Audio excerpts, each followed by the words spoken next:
Okay, you are now tuning in to the brand new series called On the Corner Interviews, brought to you by Corner Talk Podcast. My name's Eddie, and I have, well, you can introduce yourself. Who are you? If you've been here from the very beginning, you already know I'm that one nigga Nick. But if this is your first time, let me reintroduce myself. I'm Nick, that one nigga, and I'm just your friendly neighborhood black guy. Okay, so for those who don't know you, who are you? Okay, you said your name, right? You said Nick? Yes, sir. What is your full name, and where are you from? Well, sadly, I was named Nicholas Daquan Henderson by my uncle, and I'm named after a friend of his or a frat member, someone in his fraternity who I've never met.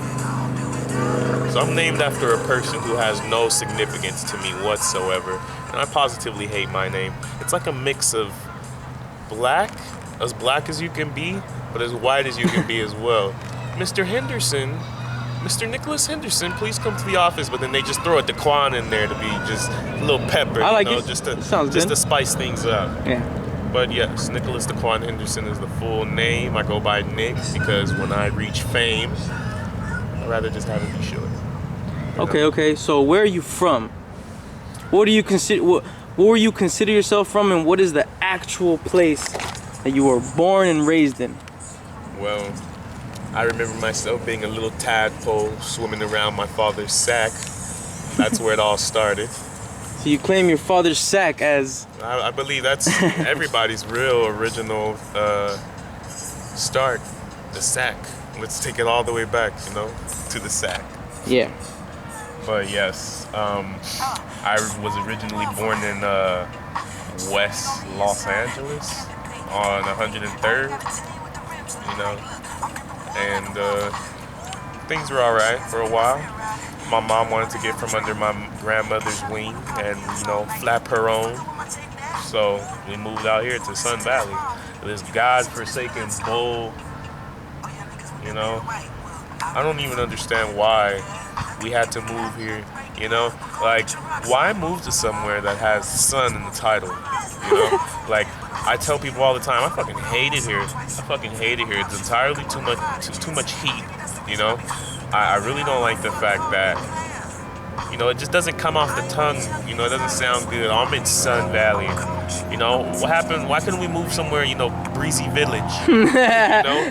Mellow Peak. That sounds a little bit better, a little bit more relaxing than Sun Valley. Come here and get burnt to a crisp. That's what we're here for. A bunch of potato chips. Yeah, a bunch of crispy ass potato chips. Okay, so how do you feel about Los Angeles? As a whole, we have a real homeless problem that's, it's getting out of hand. It's reached the valley now, and you start to see it, and people just walk past or they drive past, and nothing is getting done about it.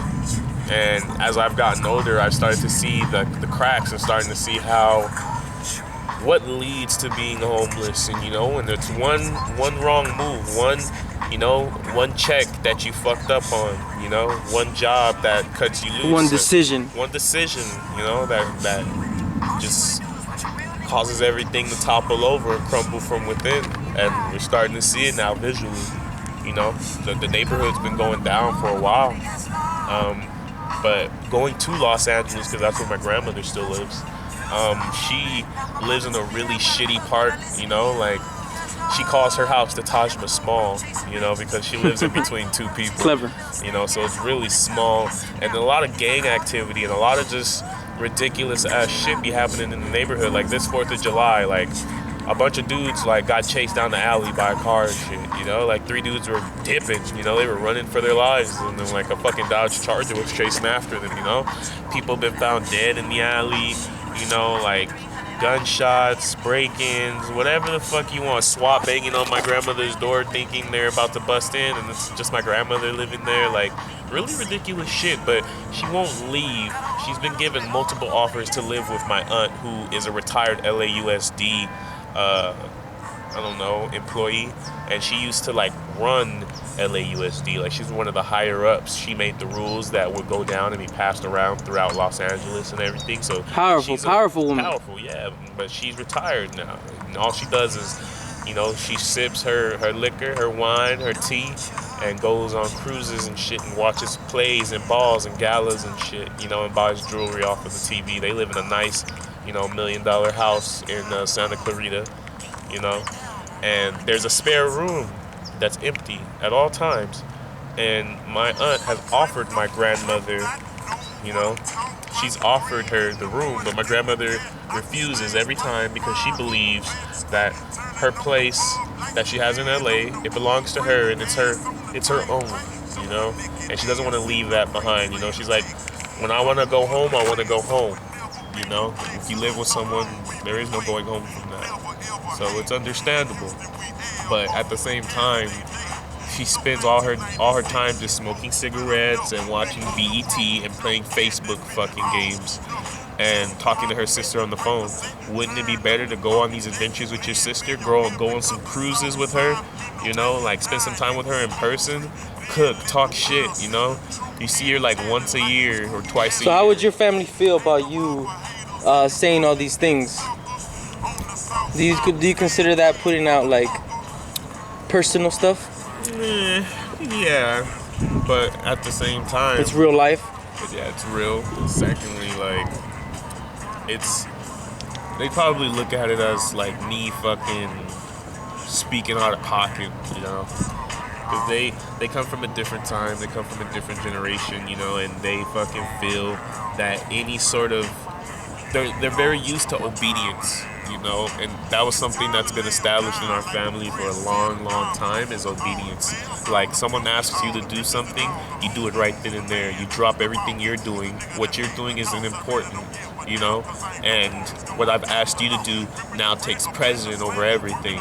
So you don't believe in that? You think that's wrong? I do. I think that's wrong because I'm not a slave, and I have respect for you. Respect and obedience, those are two different things. I respect you as my elder. You're asking me to do something, I'm gonna do it. Like, if it's not too crazy, Let me take for example, Thanksgiving. I'm being asked to wash the dishes. I'm washing the dishes. There's quite a few, but there's not that much left. I've gone through it. My aunt comes from behind and she asked me to do something else. Like, I need you to go and like do this and do this, like, and do this, and like fucking get some shit out of the car or whatever. And I told her, just let me finish this. It'll be about another 10 minutes and I'll go and do that. And she's like, I need you to do it right now. And I'm like, I'm not gonna go do that right now, like, that's something that could be done in 10 minutes, I'm almost done with this. I want to be able to be done with it completely so I can move on to a new task so I can be done. I don't want to go and start something else, leaving this here, so then the person who asked me to do this comes and sees it and sees that I didn't finish it and I just stopped doing that, then I have to deal with them afterwards, I don't want to do that. So I'm gonna finish this and then I'm gonna come and find you. And she took that as, oh, I'm talking back, I'm being disrespectful, like, that's not disrespect. I think that's just me pleading my case.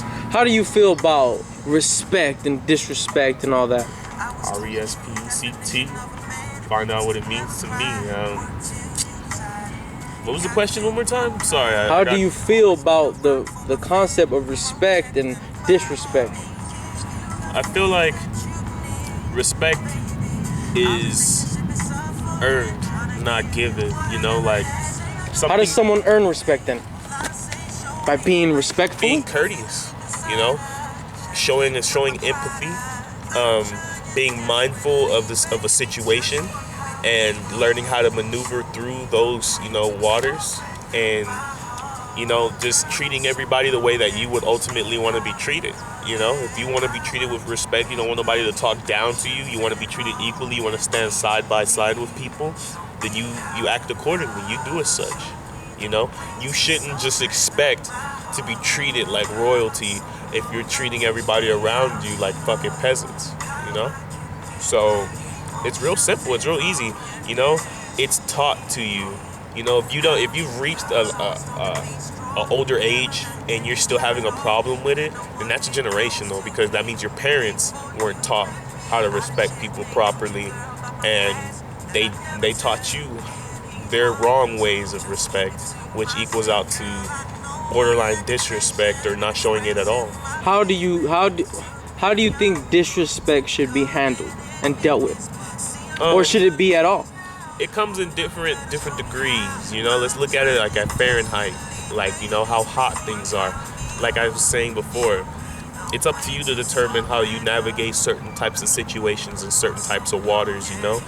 If someone's being disrespectful, but it's disrespectful in a way that's laughable, a way that they're just insecure, or they don't know any other way to handle the situation, then it's up to you to be the bigger man or woman and be tactful and try to quell that situation in a way that's diplomatic, way that both of you can move forward. Because most of the time when shit happens, it's usually when you're either at work or you're at an inconvenience. You're out on a date or something like that, or maybe it's a friend and they're cracking jokes and you're just tired of it. You had a shitty day. You still want to be friends with the nigga, but maybe it's pissing you off and you don't want to fucking deal with that right now. But then if you say something in the wrong way, he'll take it as disrespect and try to play on your emotions and shit and push your buttons. It's all about how you handle the situation, and that comes with wisdom, and that comes with like going through shit. But honestly, I feel like disrespect should be handled in different degrees, different Fahrenheits. Like, just if someone's disrespecting you in a way that's just vulgar and just in your face, you can, if you're that type of person that has patience and you have that resolve to get through it, then try to be tactful, get through it, because when people look back on the situation, all they're gonna remember is how the both of you handled it, and they're gonna look at both of you guys' attitudes and body language and everything, and that's how people side with you on situations. If take all the police shootings and pullovers and shit, for example, the ones who say they just pulled you over, they're not being racist, they're not trying to fucking harass you, they just want to check your ID, check the car, that's it, and the cop is not being an asshole, but then you're just fired up, the fuck I gotta show you my ID for, man, fuck you, all this shit, you're escalating the situation. You just hand that man your ID and get the situation over with. They got body cam footage. If something were to go down, they're always gonna fucking be on the side. See, the way things are nowadays, the scale is tipping. People are more on the side of the people now than the police officer, because the police officers constantly fucking police themselves. If the police commit a crime, should they fucking investigate themselves? Will they ever find any information? Would you let your homie go down if you had the ability to fuck with evidence and shit? No, that's why nothing ever gets fucking handled. So it's all about how you handle a situation. If you're calm and the cop is losing his shit, when they take that shit to court and they look at the body cam footage, they're gonna be like, oh, you win. Look at how it was. You get into something with someone in traffic and you got a fucking person acting ridiculous in traffic, and you decide to film that shit, and you're seeing someone hit your car, slam the window, get the fuck out the car, motherfucker, while you're calm and it don't mean nothing to you. You don't let small things get to you. How do you feel about war and peace? Number one, war never changes. Number two, there's a philosophy that I seen in a movie that this terrorist had. What movie? And it was a Mission Impossible, or either Rogue Nation, or I don't know what the last one is called. But the terrorist says, for there to be peace, there must be a great suffering. The greater the suffering, the greater the peace. Think about what happened during 9/11. Buildings were destroyed, people's lives were mangled and ripped apart, forever. This country was changed forever. And at that very moment, those who had hate in their heart, all that shit washed away, and what was replaced with hate was a community. It was unionization, A lot of people came together and formed hands and, got people out of those buildings. They fought together to find people, like when think when bad things happen, like people drop everything and they try to help no matter what, you know? Yeah, there are professionals who are trained to handle the situation, but you know, when the community helps and puts forth effort and doesn't just stand behind the picket fence and films and shit, things get done. You know, that's how things were done back in the day, and if we do that now, things can get done now. Like, think about all the civilizations that were built back in the day. Those are just, yeah, they were slaves, but they were just people coming together to build something, to become something. Civilizations, the Aztecs, you know, all these people, they came together.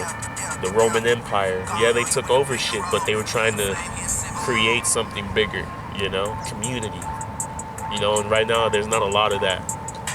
Matter of fact, there is that, but it's on a lower scale. The Asian community, the Armenian community, and maybe even the Hispanic community to a certain extent. But the black community, we don't help each other. You know, we kill each other. And So what's something positive you could say about where you're from and just in general the world? It's kind of a hard question to answer because right now I'm in a life full of dissatisfaction. I don't know if that's a real word. I think so. I feel like it is. I'm just dissatisfied with everything, with my way of life and what I see on a constant basis, and I don't have a lot of positives right now other than, you know, I'm living and I have a roof over my head and I have clothes and food to eat, but like my way of living needs to change drastically if I want to have a decent life, and it's really warped my way of thinking. You know, right now I don't have any. I wouldn't say anything that's positive right now about my area. You know, there's a lot of negatives that if I can I highlight some of the negatives and that's going on in my area right now? Like the grocery store. We need to have some form of a grocery store. Like the moment the grocery store went down, like the area went down. It's become a mecca for the homeless. You know, like, and they haven't done anything about it. They just blocked it off with a big ass fence, and that's pretty much what they've done all around Los Angeles when it comes back to like the streets and what I was talking about earlier with homelessness. Like, that's just the problem. Like, a lot of people are having meetings and going through they're walking the streets and they're cleaning shit up, but then it's just coming right back. You know, it's like a wave of water. It flows, you know. And So is there more bad than good? I mean, the area that I live in isn't that bad. It's actually a decent place to live, but it's not great. So I would say that it's about a 50-50 scale, you know? I'm happy to live here, and I'm very appreciative to live here and have what I have. But to say that it's good or it's great, I will not. You know? There's more that can be done. I don't know what yet, but hopefully soon, you know, I'll have an answer. Or hopefully soon there'll be some progress. Got it. So go ahead and sign me out, man. Tell me who you are. Tell me your Instagram. And this was On the Corner Interviews, man. You know what it was when I first started. If you were listening, I'm just that one nigga Nick. Just a friendly neighborhood black guy trying to get through day to day. Trying to see tomorrow, that's all. My Instagram is useless knowledge. You're gonna replace that O with an X. You should see me wearing some circular Harry Potter glasses. If I haven't changed that yet, I'll probably be Gerard from or Gerald from fucking Hey Arnold, but really high. It's like I was actually thinking that. That's funny. And yeah, you can get at me anytime. I'll be around because I have nowhere else to be. And that's about it. See y'all niggas in the next episode. Hopefully we'll have some guests. If not, it'll be my black ass again getting a tan. All right. Later. Peace out. Peace.